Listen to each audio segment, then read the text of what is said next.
the December live chat. As I mentioned in the last one that we had in November, I'm really trying to do these once a month at the last Wednesday of every month. And because it's the holidays coming up and things like that, we're doing it today, which is happy first day of winter. I don't know if you're somewhere where you have winter, or maybe you're not, but here in Toronto, we have winter and it's coming in full force. I've got a blanket on me here, and even though my heat's turned up, I'm still just, it makes me cold in my bones. But today's the official first day of winter, and it's also the shortest day of the year for us. So that I'm happy about. That means that from here on out, it's only going to get brighter, which I love. So thank you for taking time to join me today if you're joining live. And if you're tuning into the replay, I hope you get some value out of this afterwards. And you always know where to find me, even if you're watching this and something comes up for you, or you're watching the replay. You know that you can always tag me in the Facebook group for any questions or anything that, if you're having problems with downloading the worksheet, that kind of thing. That's where you'll find me. So thank you for being here. I want this chat. This had a lot of people register for it, and I'm really excited about this one because it's something that has been on my mind for a while. As soon as you hit like December, all in the online world, you see all of these headlines. Was 2016, did you meet your goals? What did you accomplish? What do you have on tap for 2017? Plan. And I get sucked in. I'm such a plan. I plan everything. I love planning. I love organizing. I love tools and systems and processes. So I love that process. But what I've found over the past year or so of my business is that I can get wrapped up in planning. Who knew planning could be like something that could wrap you up? But I can get wrapped up in planning and setting goals, or put a lot of stress and burden on myself for planning. And that's good. And it's productive, and it can also be counterproductive. And I'll explain a little bit more as we go. But I really was excited to do this live chat because I think as yogis and as yoga teachers, it's important for us to go through this process as business owners and, entrepreneurs, yogi entrepreneurs. It's important for us to go through this process because we do run a business and we do have control over how we want that to look. And we do have the ability to reflect and plan and figure out, what's working and what's not and things like that. So I'm really excited about this chat. Let's just dive in. So again, if you're just joining and you haven't downloaded your worksheets, they're just down below here in the offers tab. You should see two buttons. There's a worksheet for a year in review, and then there's the 90-day planner, which I want to get into. I know some of you have probably come across this through the group, but I want to dive into this in the way that I use it and really go through how to make it work for you, because it's something that I designed this year because I just couldn't find something that I needed to do that did what I wanted it to do. So I made something I've been using ever since, and I love it. So I want to be able to share that and share how I use it with you. So let's start. The one thing as we go through this process and as we chat about this that I want you to remember, and that I always have to remind myself of, is be easy on yourself. This time of year, again, with the reflection and the planning, I think it's easy to get caught up in, oh my gosh, I didn't meet my goal for 2016, or oh my gosh, I didn't do that thing I really wanted to get done. And oh my gosh, I really need to make, 6 figures in 2017. Like all of these things that we hear and we read all the time. Just be easy on yourself. It's a time of reflection, which is always productive. It's always productive to be assessing and measuring what's working in your yoga business and being a yoga teacher, and it's always important to be reflecting on that process, but also just take things you need to leave room. What I really want to focus on too is to leave room for your business and for your yoga brand to evolve and to have flexibility and be able to grow into what it needs to grow without confining it with lots of plans and goals and restrictments. So let's just be easy on ourselves as we go through the process. And yeah, let's just start with that. So the other reason I wanted to talk to all of you about planning and reflecting in your business is that as yoga teachers and as entrepreneurs, we are picking and choosing how we want to run our business. So if you are running your own business and you're not employed by, and I can be speaking, as in terms of being a yoga teacher, or maybe you have another business or you work full-time somewhere else, but in your yoga business, in your path to teaching yoga, you're in control, you're in the driver's seat, and you get to shape that and pick and choose what you want that to look like and how you want to run your business. And that's empowering. That's awesome. Maybe you're doing this full time and you've taken the dive into full-time entrepreneurship like I have. And I did it for flexibility, and I did it because I wanted to be in control of how I spend my time, and I wanted to be in a seat of being more of service and being a bit more impactful in what I do than if I was working, say, at a 9-to-5 job. So we chose this for that flexibility. So let's keep that in mind too while we plan and we figure things out. That what I've learned in the past year is that some people leave their 9-to-5 job to work on their own business for like 80 hours a week or something insane, like 60 hours a week. And if just always keep in the back of your mind, why. Keep your why in the back of your mind. Why did you choose to be a yoga teacher? Why are you putting time and effort into this? Why do you get up every day, or however many times you teach in a week or a month? Why do you show up in front of students? So keep that in the back of your mind as sort of like this grounding thing to keep coming back to. This is my why. I did this because of fill in the blank. And when you make your plans and when you set goals for your bigger vision, it's important to always go back to that. Is it lining up? Is it kind of jiving with your why? Is it focusing on what you want it to be focused on? You did this for a reason. Are you still in line with that? So let's first open, if you haven't already downloaded the year in review worksheet, and I'm looking up because I've got another screen here that has it open.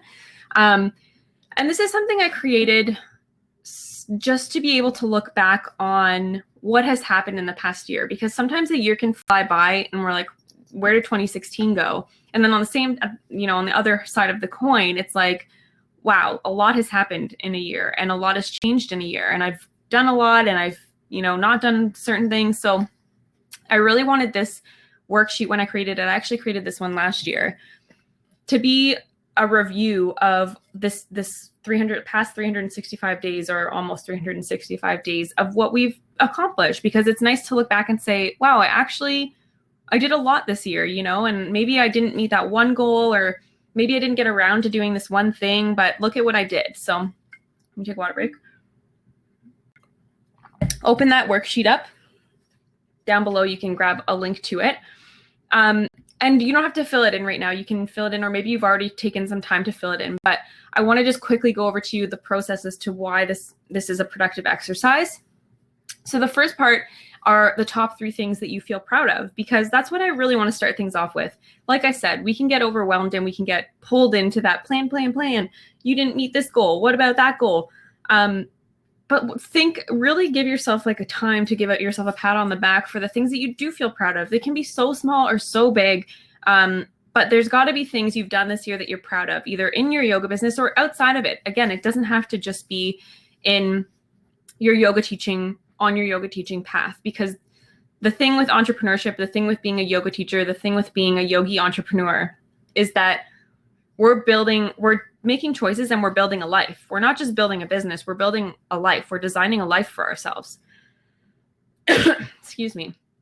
So I want you to start, when you go through this process, to start on a really positive up note about what you're proud of this past year. And some of the things that are on my worksheet, because I filled this in too, some of the things I'm proud of is that I built and launched the branding workshop all by myself. And it was my first online offering, which is crazy. And to look back on the process and how I did that, I'm like, wow, it felt like I was kind of being like pulled through it all. Like sometimes I feel like the decisions I make in my business and in my life are just like the right thing to do. And it just felt like one of those things. But when I look back on it now and I look at the work I put into it and the fact that I did this all kind of on my own, and that's something I'm proud of. So that was a big one for me. Leaving my 9-to-5. This is still 2016. This is the year that I left my 9-to-5 cushy job. Though I was building my businesses, both my yoga business and my design business on the side for 2 years before leaving it. I did like a 2-year side hustle. This year was the year that I chose to take that leap and leave my 9-to-5 job. So that's another one. So those are 2 of them. My last one is that I did my yin teacher training. I've been wanting to do my yin teacher training for a while, and I did it in April of this year. And it's totally shaped how I teach yoga and how I practice yoga in my own body and the way that I approach it. So it's another kind of accomplishment that I'm proud of. And again, those are all, some of them are business related. The yin teacher training is both business and personal. Personally, it's a personal goal of mine that I wanted to get that done, because I wanted to dive deeper into learning about it and practicing it for my own yoga practice. So if you're here, I would be thrilled if you wanted to share even just one thing in the chat box of what one of your accomplishments, what are you proud of for this year? And again, it can just be like, I posted a blog post that I've been putting off for months and I posted that, or I got to plan a retreat that, you know, I've been wanting to plan for a year. Whatever it is, like if you are proud of it, I would love for you to share it with us. Again, I know some of these are personal, but we're all here kind of in this community on this path together. So if you're willing to share, I would love to hear what one or all three of your moments of proudness in 2016 were. And then as you work through the rest of the worksheet, either now or, you know, later, or if you've already done so, I wanted to get into kind of things that you would change or things that you would do differently. Or, you know, it's one of those things, we have a prompt in the Facebook group about if I could talk to myself now, if I could talk to me 1 year ago, what would I say to that person? What would I say to myself as 1 year earlier? And maybe I should have rephrased that question, because that's kind of the way I take it, is if you could tell yourself from 1 year ago, one thing, what would you say? And one of the things that I would say is just simplify.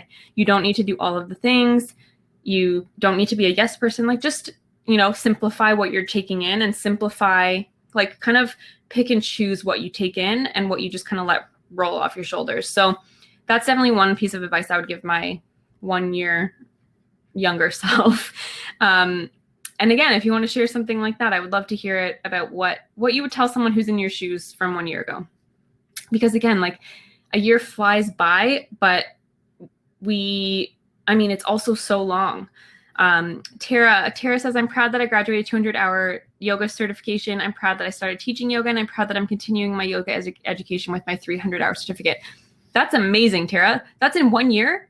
That's great. Awesome. That's so good for you. And I've seen a lot of people actually poking up in the group saying, I'm thinking about taking my 300-hour to get my 500-hour certification. So definitely this coming year, and I'll talk about this a little bit more in the 90-day plan and the 2017 planning, I think a lot of people have kind of continuing education programs on their list. And that's obviously something that us yoga teachers, we get bit by the teacher training bug, and that's all we want to do. And I can't wait to do more of myself in 2017. So on the worksheet, once you've kind of filled out what one thing you would tell yourself from a year ago, then I wanted to go on and I wanted to emphasize this point because it's an interesting connection that I've made when I've done this exercise, but the biggest risks that you've taken. So sometimes to grow, I'm sure we all know this, when we're reflecting on things, we have to look back on those parts of 2016 that made us a little bit scared, a little bit uncomfortable, and took us out of that comfort zone, because we all know, we've all heard it so many times, that's where the magic happens, outside of our comfort zone. And the funny thing was, when I was filling this exercise out, some of the biggest risks that I took were my branding workshop. I invested a lot of time and a lot of money into certain aspects of it, particularly the live version of my workshop, investing money into it, to booking space and the material and the platforms that I built it online with. So that was a big risk that I took in 2016. And the other big risk that I took was leaving my 9-to-5. And the funniest part about assessing those risks and really in yourself going through that exercise and thinking, what pulled me out of my comfort zone in 2016? When I did the exercise, I realized it's also the things that I was most proud of in 2016. So I was like, that's a pretty interesting connection that I've made there, is that the biggest risks I've took led to the outcomes that I was most proud of. And without taking those risks, I would never be where I am today. So that was an interesting kind of like correlation that I made. And I'd be curious to hear, even once you're done this exercise in the group, or if you email me, whatever, I would be totally curious to hear about what some of those risks you took are, and whether or not they were also the same things that were on your proud moments list. And then I included a little box here to say, did you meet your goals? So if you think back to like New Year's of 2016 and you set goals, I always find it interesting to go back and say, did I meet my goals? And maybe you didn't set anything specific, and that's fine. I don't even remember, to be honest, I think my goals were, again, leaving my 9-to-5 and that kind of thing. But it's interesting to think back, because honestly, I think it's completely welcomed to say no in this aspect, because those New Year's resolutions, I've always been a little bit, I've always shied away a little bit from the New Year's resolutions things, because I think it's important to always be thinking about self-improvement and growth in your life and in your personal life and in your business. It's always important to be thinking about how you can improve it and doing these kinds of exercises more regularly than just at the end of the year. But I always find they like kind of fizzle off. Like you make these big goals and then it's like, by like March, it's just like, well, you know, I'm moving on to something else.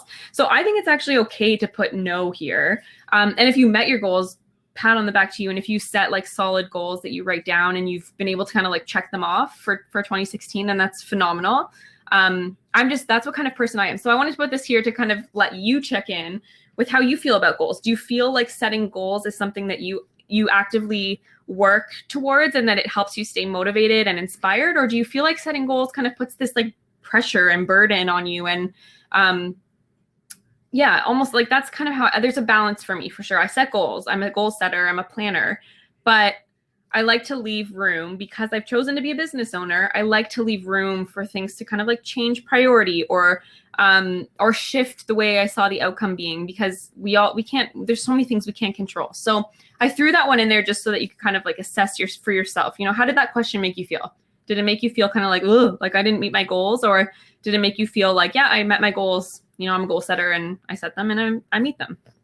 And then some of the other ones were your biggest challenges. So for me, biggest challenges in reflecting is like one of the biggest ones that I put down in my worksheet was balancing personal life with business life. And there's always a constant kind of, especially as yoga teachers, because we show up in such a real, true form in front of students, and we teach, like we're in front of people and we're speaking to people, and we kind of have to have an element of that on, like being on a lot. And I'm a kind of person that some days I struggle with anxiety, and there's things that in personal life, like sometimes I'm just not feeling well. And how do we balance, and how do we keep balancing this personal life and business life and our yoga teaching life?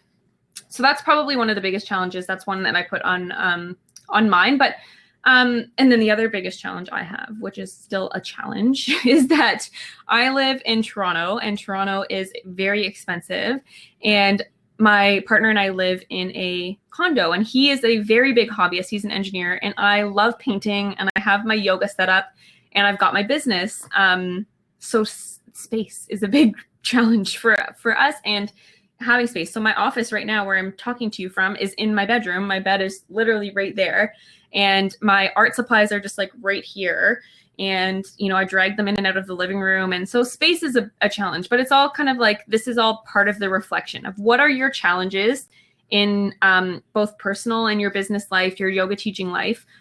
What challenges did you face in 2016? What kind of things kind of showed up for you? And again, things that we can't always control. So when we're planning for 2017 and we start talking about that, there's going to be challenges and things that show up that we can't predict really, or we need to be able to work around. We need to have the flexibility to work around. So fill in your biggest challenges, see how that can be assessed or reflected on. Sometimes there's not a solution. Sometimes you don't need a solution for all of this reflection. It's merely just to see, oh yeah, I got my, even my top 3 things that I'm proud of. I still did that regardless of these challenges. I still got to say I'm proud of this accomplishment regardless of these challenges that I face. So there doesn't need to necessarily be a solution, just to reflect on it, just to acknowledge it. And then the last part of that worksheet is your top 3 plans for next year. And again, this can be kind of as specific, like think about who you are. And again, go back to that exercise of what do goals, setting goals, how does that feel inside of me? Does that feel constrictive? Does that feel expansive? Does it feel like something I can strive towards and work towards and keep me motivated and on track? Or does it feel like something that's going to constrict my ability to do what I need to do in the moment? It's totally, everyone is different. But based on what you know about yourself in this reflection exercise, I love to be able to come up with 3 plans for next year. And the one thing I wanted to talk to you about while you're working through this is that maybe it's not 3 plans. Maybe it's just 3 words. So one of the things that I've done this year as part of this worksheet exercise is I did come up with my top 3 plans. So I'll share those with you now. Plan number 1 is to diversify my income. through both my yoga business and my design business. And so what I mean by that is not solely make money from designing websites and brands or teaching yoga, but being able to diversify that through either like affiliate, like different kinds of affiliate marketing, teaming up with people. I want to diversify the way I make income, even in teaching yoga. I love teaching. I mainly teach in workplaces, and I teach like workshop series, ongoing kind of series, but I don't teach out of a studio. But this year I would love to diversify that, and I'll share this again. Actually, did I? I did. So my other plan, so diversify my income is my one plan. Number two is to actually host and or plan a retreat. So I've never held a retreat. I've never planned a retreat, but I would love to do that this year. And if it's not hosting this year, I would love to at least start planning it this year. And that's another way to kind of diversify the way I make money teaching yoga. And then my third plan that I put, what did I put on my worksheet? Oh yes, is create more time in my schedule and my kind of day-to-day to create more. And that means I've found in the past year, particularly probably in the past more like 3 to 4 months, that I am most happy and I'm a better kind of yoga teacher. I'm a better designer. I'm a better business owner. I'm a better partner to my partner. I'm a better family member. I'm a better friend when I make time to actually take care of myself. And to take care of myself, that looks like a slew of things. Sometimes it's watching Netflix, binge watching Netflix. Sometimes it's going for a walk. Sometimes it's going to the gym. Sometimes it's going for a swim in my condo pool. Sometimes it's working out. It's a whole range of things to take care of myself. I love having baths lately because, again, I said I'm cold in my bones. But the other way and the more important way is that I feel most satisfied when I can create and when I don't need to demand that my creations make me money. So I won't get into that too much, but if you've read Big Magic, it was really life-changing for me. And it was me being like, you know what, I need to make more time in my schedule to create just for the joy of creating. No outcome, no desired result, no planning, no goals, no progression in business, not making me money, just literally to have joy in creating. So that was one thing too for my top plans. As I was saying, if you choose and you don't want to create, you're kind of one of those people that says, you know what, goals make me feel constrictive. Pick 3 words that you want to embody or embrace. It's one of my words. A little spoiler alert for 2017. Pick 3 words that you want to embody for 2017. And my 3 words were create, embrace, and grow. Create, make things, make art, paint your little heart away, Danielle. Paint, draw, create, and then embrace is literally in the sense of embrace changes, embrace in the terms of like accepting what is, embrace what is happening around you, embrace people, more touch, more like hugs, and then grow. And that's both in personally, I want to keep learning. I want to keep growing. I want to keep growing my network of amazing entrepreneurs and yoga teachers who I already know. I want to keep expanding on that and grow that. I want to grow personally as a person. And I want to grow and expand my business as well. So those are my 3 words. I would love to hear your 3 words as well. So you know where the chat box is hopefully by now. If you have 3 words, if you've already thought about this, even share just 1 word. But this is also a really good way to kind of set goals without setting goals, like results-driven goals. So either way, whatever road you kind of choose, whatever kind of goal person you are, once you now know this reflection and you've done this kind of internal work to say, this is how I feel about goals. This is how I feel about 2016. What words or what plans can you put into place for 2017? And take some time to go through the worksheet as much or as often as you want to. You've got access to it now. Print it. You can do it online. You can use like an online PDF editor. You can even just scribble down the questions in a notebook and answer them on a piece of paper for yourself.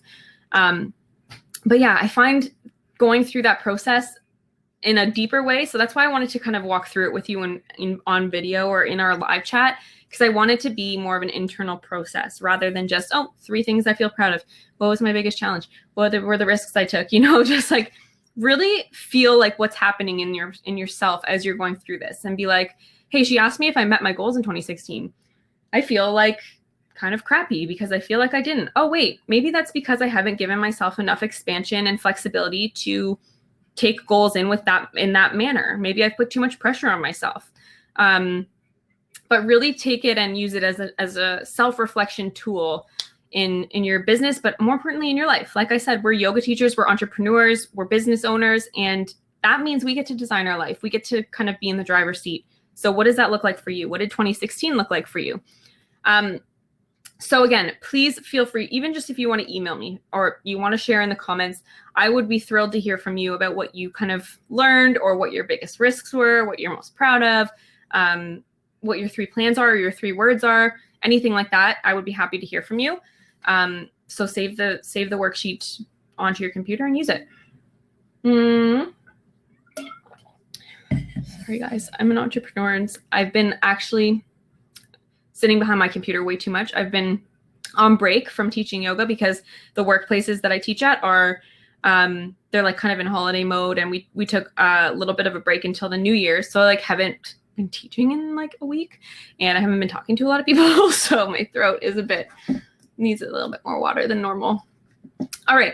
I would love to now move on to the 90-day planner, because this is where kind of these top level words and ideas and feelings and our aspirations come down and manifest into life and into a schedule and into concrete kind of things that we can be doing.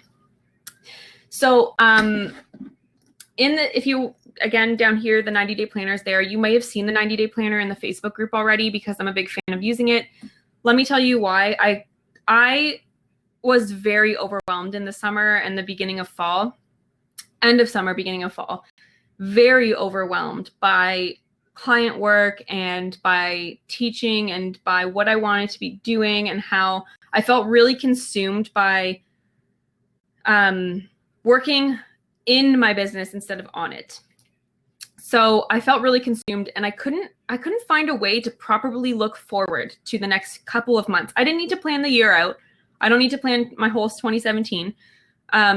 But I needed to be able to see at least the next couple of months and where I could fit things in and when I would get to certain things. And it's just by creating the 90-day planner, essentially what I did was, okay, these are the things I would like to accomplish in the next 3 months, 90 days.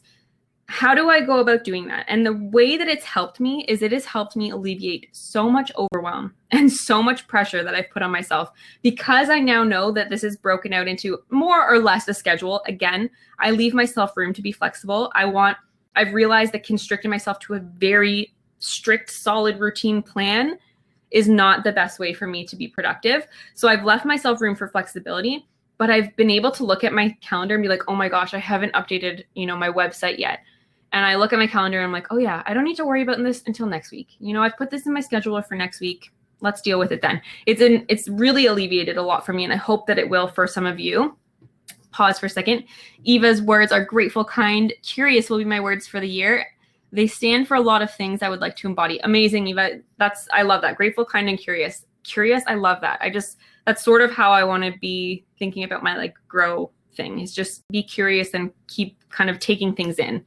And then Tara says, I love the idea of listing 3 words for 2017. Anytime I think about setting goals, I get stunned and frustrated. See, that's what boat I was in. And I was like, you know what? I have these goals, and I have these things that people are telling me I should be doing and my definition of success, but it just felt so constrictive. And I was like, when I don't meet them, or if I put it in and I didn't check it off, I felt bad about myself for some reason. So the word thing has really helped me kind of embody my goals in a bit more of a flexible way. So I'm glad that you like that. Yeah. Okay. So for the 90-day planner, if you have it open, you may have already used this. You may have already gone through it. If you haven't, you can open it just to kind of see the breakout and then be able to fill this in after. But yeah, I definitely wanted to do 90 days instead of a year, and I needed it to be more than just a month, because the month was just, I knew what I had to do, but I needed to be able to see longer. So I went with 90 days because I think 3 months would essentially take us from now until March 21st, the beginning of spring. If you started it, say, in January, it would take you to the beginning of April. And it's really just to break out those goals that you might have, or those things you might be striving for or working towards, into actionable steps, and then planning them out into that 90-day thing. So the 90-day kind of week-to-week schedule. So as you work through this, we start off with the goals for 90 days. So let me just have mine open here. This one is from, where are we? The one that I've done is from the past. Actually, I'm coming up onto the last 30 days. So let me give you some examples of what's in my goals for the next 90 days. So I have my email list. So put some attention towards my email list, and I put a solid number. It doesn't matter what you have. If you want to add, so many people to your email list, whatever. I just put focus on my email list, focus on my website traffic. And also I had a goal for my monthly revenue. So I know those sound like really business oriented goals, but I started off with really high level kind of, these are the things I'm working towards. And I'm also doing this knowing and giving myself that permission and that flexibility to evolve and change and shift, because truth be told, I might be focused right now on growing an email list right now. And in 60 days, you know what?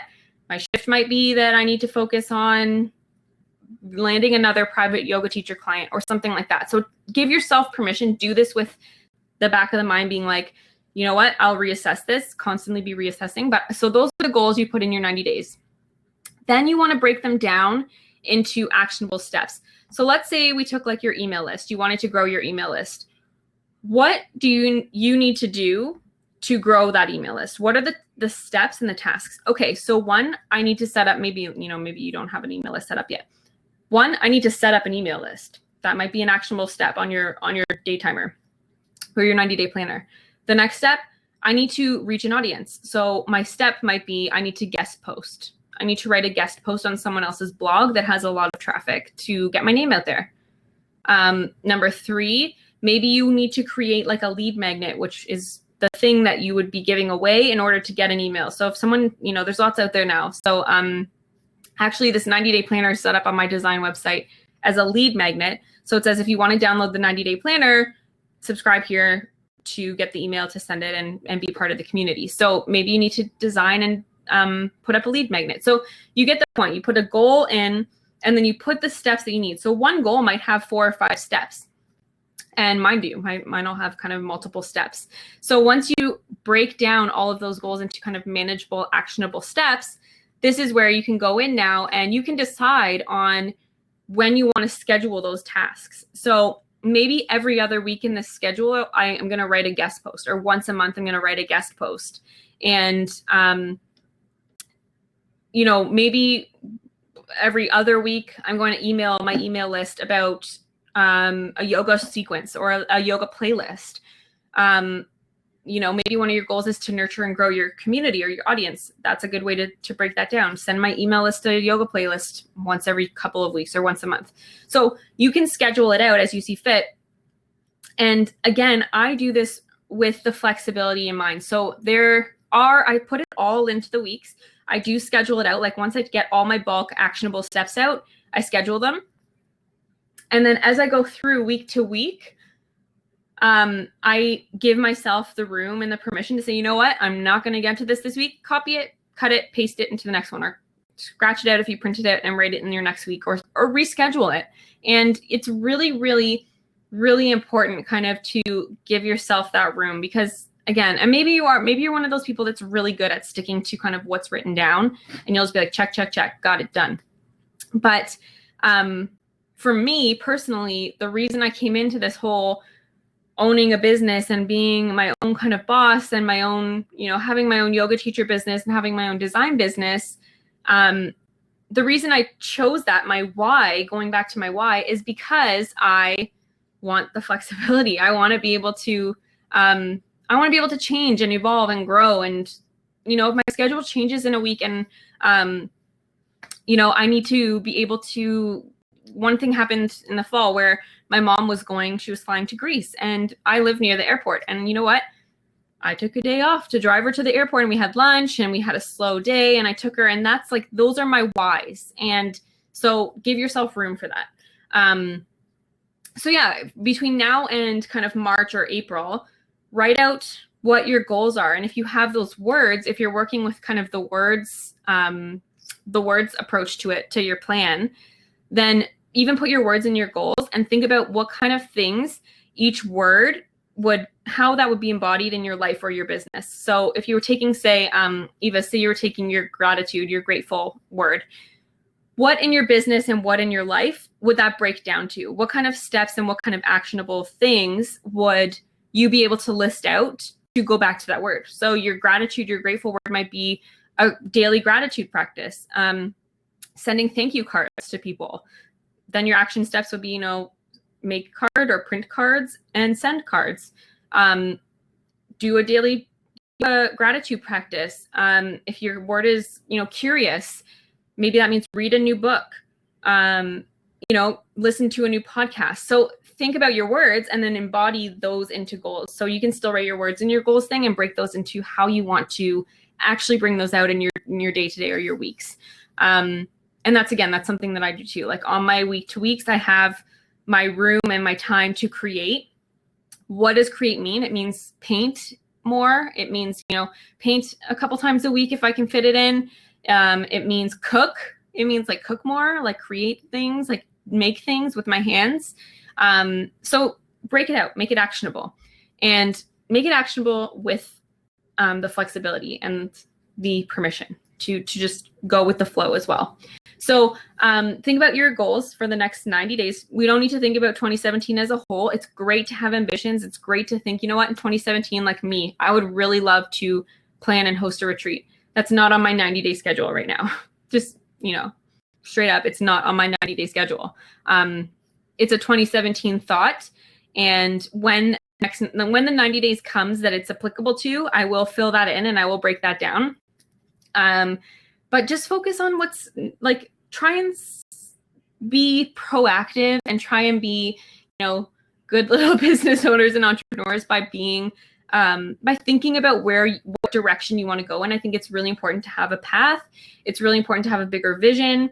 It's really important to have goals.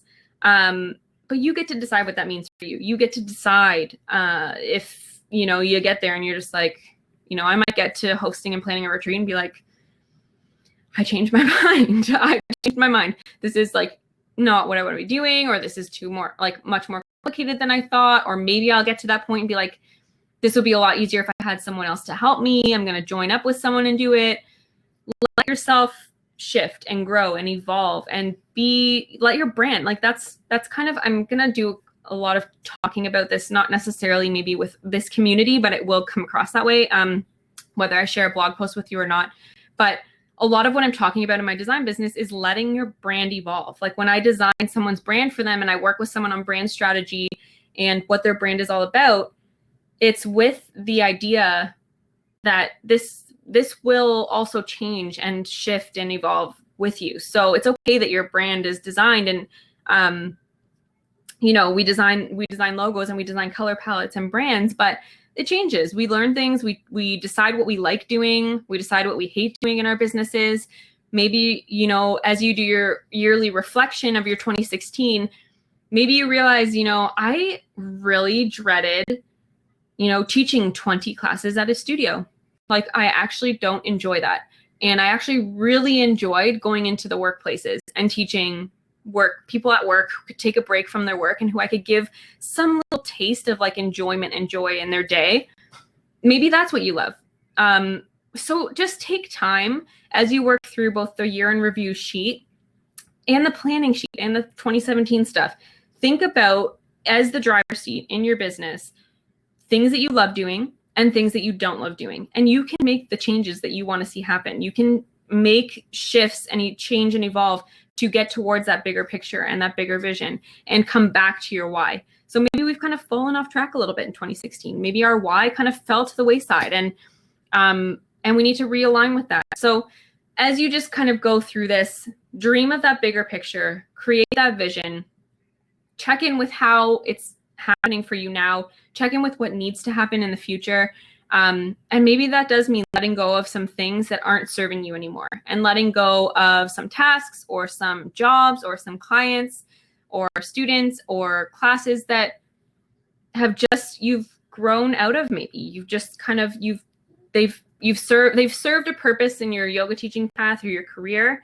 And now it's time to kind of make room for the other things that we want, those words that we want to embrace and embody in 2017.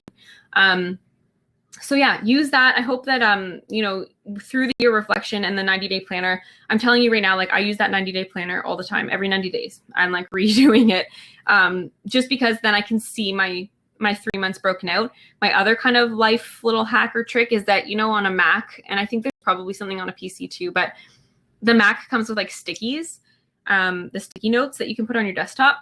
I have 3 or 4 always on my desktop broken out by month. So like I have a December, January, February, March one right now, and I break it out by like personal to-dos, design to-dos, yoga to-dos, and then I write out what's going on in that month, because I needed some way without like a monthly calendar layout, because I didn't find that helpful. I needed to see what was on my plate for that month and be able to do that. So the 90-day planner has really helped me take those words, those 2017 words, those priorities, however you want to call them, goals, and really break them out into things that I can be actionable about, and then schedule in and be able to cut and paste or shift or cross off and move and draw arrows to the next week. And it's not that I want you all to be like procrastinating and not getting these things done, but there's a balance between being results driven and goal oriented, and also giving yourself flexibility and permission to go with the flow. So that's kind of what I wanted to chat about today, is just to balance those two things out, figure out what kind of goal person you are. And then, same with yoga. This is one thing that I've learned since I've been doing my yoga practice regularly, and, the years that I've been doing yoga. What I've learned the most, I think the biggest takeaway, is knowing myself and knowing, when you feel kind of like, let me give you a better example. When you feel lazy and you feel like you just want to curl up on the couch with like a blanket and tea and just watch a movie and just cuddle in, and you're like, but like I should go to yoga, or I should go for a walk, or I should go for a bike ride, or I should go for a swim, whatever that may be. You kind of get to know yourself in the way that you know the difference. I know the difference when I'm being lazy and like I should go do those things actually, and when no, my body needs to rest and this is what I need to be doing. This is right where I need to be. I've learned the difference between that. So learn the difference between your goal setting and your driving your business. Learn the difference between procrastination maybe and over planning, or over kind of restricting yourself or putting too much pressure on yourself. So just find the balance. Find the balance between when you should be doing a little bit more and when you should be doing a little bit less. And don't let those big headlines of, make 6 figures in 2017, don't let them get too much to your head. And do you do what's good for you. Only everyone's different. What my 90-day planner looks like, what my year in review looks like, the way I approach it is going to be completely different than the way you do or the next person. So figure out what works for you. And I hope that at least with some of these parts of these workshops, you can take bits and pieces. Like I said, even if you want to take a journal or a notepad and make your own kind of combination of how it goes, do what is going to be best and what feels best for you in your yoga business. And give yourself permission to grow and expand and change and shift and evolve. So with that said, make sure you grab your worksheets below, the workbook below. If you got an email for the live chat or reminder in your email, you should have links there too. So if you didn't get it, or if you're watching the replay, go back to your emails and check that out. And if, again, you want to reach out via email, or where to find me, I'm always in that group. Tag me in the group, ask me a question, share your thoughts, share your own plans, your own goals, your own words. And I always love hearing from you guys. So this is why I kind of do what I do. This is why I want to connect with you guys in this way. So, I would love to hear from you. And I hope that you got some tidbits of how to productively reflect and how to productively plan and figure out your 2017. And with that said, I'll be around the group and I'll be chatting, but have a wonderful, wonderful holiday season. I hope that, we're going to be like snow covered here, but I hope that it's whatever you want it to be, whether it's, full of family or food or warmth or fireplaces, or maybe you're somewhere warm and you're going to be on a beach, you're going away, whatever it is, enjoy the holidays. And I will see you in the group. Eva, thanks for reminding me of the sticky notes, and thank you for your time and walking us through. Sending love from California. Thank you so much. Oh, you're in California. It's so cold here. I'm so jealous. But yes, the sticky notes are the best. I forgot about them too. They come with all the Macs, so use them. Anyways, have a good afternoon, evening, morning, wherever you are, and I will talk to you soon with a new live chat coming in January. Mwah.